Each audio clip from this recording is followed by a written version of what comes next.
प्रिय बंधुओं, बिहार विधानसभा 2025 की आखिरी लिस्ट कल 30 सितंबर को जारी हो चुकी है और पूरे विधानसभा 2025 के बिहार के आंकड़े आ चुके हैं। इस बार बिहार विधानसभा में 7 करोड़ 41 लाख वोटर हैं, जबकि 2020 में ये वोटरों की संख्या 7 करोड़ 36 लाख थी। यानी पिछले 5 सालों में केवल 5 लाख वोट ही बढ़े हैं। बीते एक साल पहले जो 2024 में लोकसभा के इलेक्शन हुए थे, तो उसमें वोटरों की संख्या 7 करोड़ 90 लाख के आसपास थी। यानी एक साल में 50 लाख वोट घट गए हैं। जो वोटर लिस्ट SIR पर हंगामा हो रहा था, उसका फर्जीवाड़ा सामने आ गया है और यही झाला राजनीतिक पार्टियों को हरा और जिता रहा है। जो SIR हुआ है, उसमें पहली बार मतदान में भाग लेने वाले वोटरों की संख्या 14 लाख है और जो वोटर मर चुके हैं उनकी संख्या 22 लाख है। जो वोटर पलायन कर गए हैं, रोजगार, नौकरी और मजदूरी के लिए बाहर चले गए हैं, उनकी संख्या 35 लाख है। 7 लाख वोटर ऐसे हैं जो लिस्ट में डबल पाए गए हैं, उनको भी काट दिया गया है। 2015 के विधानसभा चुनाव, 19 के लोकसभा चुनाव, 2020 के विधानसभा चुनाव और 2024 के लोकसभा के चुनावों में ये जो वोटरों का अंतर है, यही चमत्कार है जो विपक्षी पार्टियों को सड़क पर लेकर आया है और चुनाव आयोग की छवि धूमिल हुई है। 2020 के विधानसभा चुनाव में 2 बड़े गठबंधन मजबूती से लड़े थे, NDA और महागठबंधन, जिनमें वोटरों का अंतर मात्र 0.4% था, जिससे NDA गठबंधन को 124 सीटें मिली और महागठबंधन को 110 सीटें मिली। अगर एक विधानसभा में कुछ वोटरों का गड़बड़ झाला पाया जाता है, तो ये किसी एक गठबंधन के जीतने के लिए सही रास्ता है। NDA गठबंधन में BJP को सबसे ज्यादा वोट मिले थे, उसके बाद JDU को उसके आधे से ज्यादा वोट मिले और रामविलास पासवान की LJP और हम गठबंधन में शामिल थी। उधर महागठबंधन में RJD, Congress, CPI, CPM, CPI-ML शामिल थे और इसमें पूरे विधानसभा में RJD को सबसे अधिक वोट मिले थे। किसी भी पार्टी को 1 करोड़ वोट नहीं मिले हैं।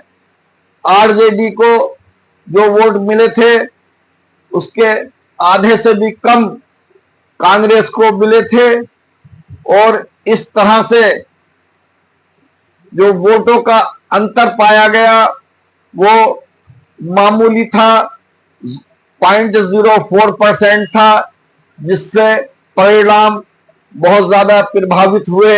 2020 के इलेक्शन में एक नई पार्टी असदुद्दीन ओवैसी की AIMIM थी, जिसने सीमांचल में अपने उम्मीदवार खड़े किए थे। सीमांचल में 24 विधायक आते हैं, जिसमें से 5 AIMIM के हिस्से में चले गए।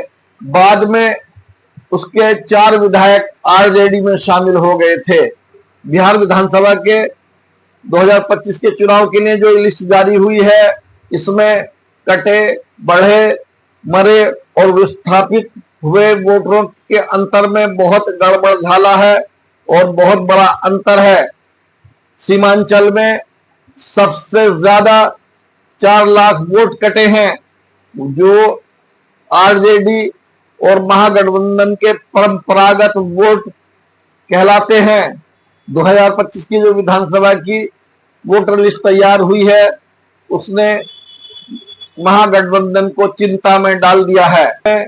इस बार एक नई पार्टी, प्रशांत किशोर जी की पार्टी जन स्वराज पार्टी भाग ले रही है और वो 68 सीटों पर बहुत बड़ा प्रभाव डालेगी। वो एनडीए के वोट काटती है या महागठबंधन के वोट काटती है, ये भविष्य के गर्त में छिपा है।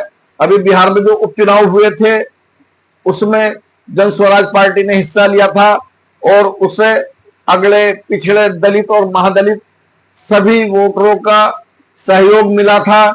इसलिए ये नहीं कहा जा सकता कि वो किस गठबंधन के वोट काटेंगे और परिणाम क्या होगा।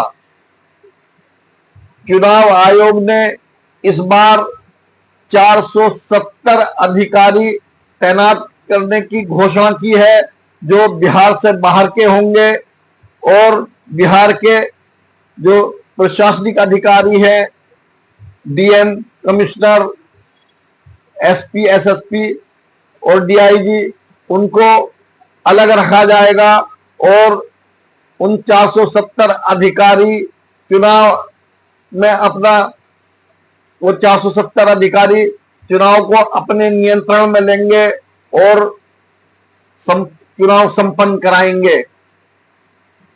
क्योंकि ऐसा महसूस हो रहा है कि अगर 2% वोट इधर से उधर हुए तो परिणाम आश्चर्यजनक होंगे।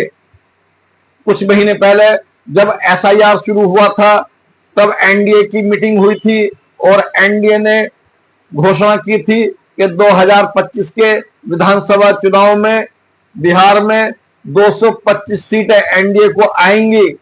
और अब पिछले हफ्ते अमित शाह ने बिहार का दौरा किया है, तो वो अब कह रहे हैं कि 160 सीटें विधानसभा में एनडीए जीतेगा। यानी सीटों का अंतर इतना ज्यादा हो गया है। यही शक की वजह है। और जो बीजेपी कहती चली आई है कि हम 30 साल तक जाने वाले नहीं हैं, और अब ये कहने लगी है कि हम 50 साल तक जाने वाले नहीं हैं, तो शक का दायरा इन्हीं फर्जीवाड़े या संदेह के घेरे में लोगों को डाल रहा है। और चुनाव आयोग की जो एक स्वतंत्र संस्था है, वो भी संदेह के घेरे में इसी वजह से आ रहा है। चुनाव में राजनीतिक पार्टियां हिस्सा लेती हैं और वोटर लिस्ट तैयार करता है चुनाव आयोग। राहुल गांधी सड़क पर उतरे और उनके सहयोग में महागठबंधन की सभी पार्टियां साथ में रही। उन्होंने यही संदेश दिया कि चुनाव आयोग निष्पक्ष काम नहीं कर रहा है। जनता के दिमाग में भी कुछ ऐसा ही महसूस हो गया है। अब चुनाव आयोग कड़े प्रबंध करेगा और सही और निष्पक्ष संपन्न चुनाव कराएगा, तो चुनाव आयोग की छवि सुधरेगी और चुनाव आयोग की जो कार्यशैली संदेह के घेरे में आ गई है, वो दूर होगी। अगर हमारा वीडियो आपको पसंद आया हो तो हमारे वीडियो को सब्सक्राइब जरूर करें, क्योंकि वीडियो बनाने में समय लगता है, उसके आंकड़े जुटाने होते हैं और बहुत मेहनत से वीडियो तैयार होता है। सब्सक्राइब करना चैनल के लिए उसका एक मेहनताना होता है, एक मुआवजा होता है। हमारे वीडियो को सब्सक्राइब जरूर करें अगर हमारा वीडियो आपको पसंद आया हो। धन्यवाद।